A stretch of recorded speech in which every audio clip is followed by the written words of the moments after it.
For more on this, let's turn to Mohamed Hegazy, former ambassador and assistant to Egypt's foreign minister. He joins us now from Cairo. Great to have you on our program today. Thanks for joining us.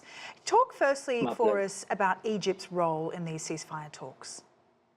Well, I think Egypt has submitted the most comprehensive way forward document, and it has been with us for quite some time with the Qatari and the American mediators. And now, and finally, we have submitted what I think is comprehensive, and it is conducive to ceasefire, exchange of hostages, and prisoners, and moving to free entry of assistance, leading the way to stabilize the Gaza after war and the ruling staff. And in the final stage, we go into construction and a political horizon leading to the two-state solution. These elements are the full composition of the Egyptian comprehensive document, which I think the two parties have received it, and the two parties are traveling to Egypt, I mean Hamas and the Israeli authorities, to further discuss and to breach what is remaining. And I'm sure that the presence of Secretary Antony Blinken in Cairo also will assist the situation further after the discussion we had with him in Riyadh, the Arab foreign ministers, Jordan, Egypt, and the Gulf Council foreign ministers. We all, and the Palestinian authorities also were there, and we all ready for a final solution to this humanitarian catastrophe. Yeah. Qatar, the US and Egypt has been working hard for the last few months to try and get these ceasefire talks moving. There seems to be more hope pinned to this particular offer.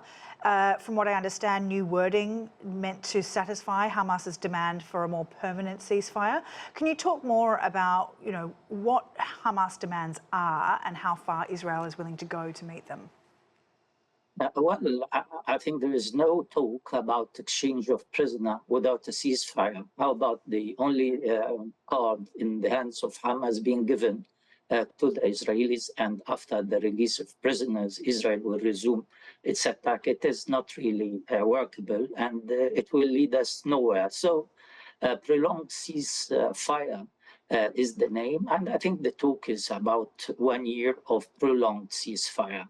After the 40 days and the 40 exchange of prisoners and the entry into Gaza of assistance without restrictions, we will talk about a prolonged, extended ceasefire that will lead us to see more political horizon to the situation.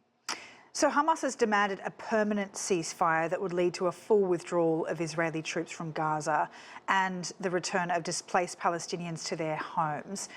Is there a way of this being a more realistic option? Do you think that Hamas will back down from this? No, I don't think so.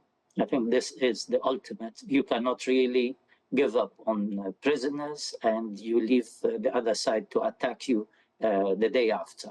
Is it realistic then? Logical. It is realistic. Of course, a ceasefire, who will wait? Well, how much more Palestinian you want to see them killed after 34,000, 70% of them are women and children? And how about what has been described as a genocide by Mrs. Albanese, Francesca Albanese? While most of the world agrees with you, is it realistic for Hamas to expect Israel to agree with it? Otherwise, the prisoners will be in a great danger if Israel decided otherwise, or the incursion into Rafah means an end to the prisoner deal. Well, what about Rafah? We have US opposition for a full-scale offensive. We've just heard in a report that Netanyahu is struggling to get his more hawkish members on side of holding back from entering Rafah. Given that there is nearly 2 million people still displaced sheltering there, how much clout do you think the US has in this war? And when it comes to these ceasefire talks, how far can Blinken really go in pushing Israel to extend the ceasefire?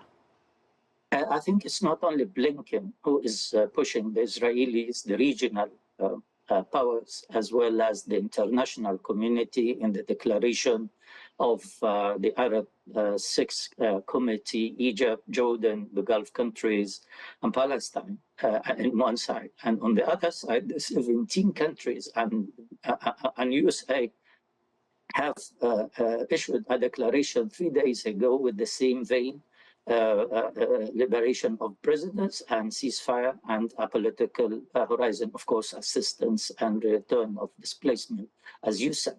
But the most important now is that we should understand that there is two scenarios in conflict. The one that the Netanyahu and his right-wingers are trying to push us to more violence. They have tried with the Iranian card, but President Biden told them that war with Iran is not an Israeli decision. The second part is that they want to dwell into and drag the situation into Rafah incursion so that we all be in trouble or in fight up till maybe the American election, where they are aiming to join in with the conservatives and Republicans, and of course to avert what President Biden is preparing, who promised to liberate prisoners, and that entail that there is no war in Rafah. Second, that he will lead the situation to a political horizon and enter the election with a legacy of his own.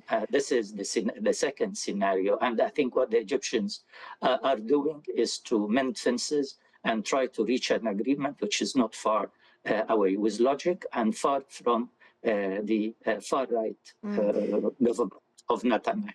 Unfortunately, we'll have to leave it there. Mohamed Hegazy, really appreciate your time. Thank you.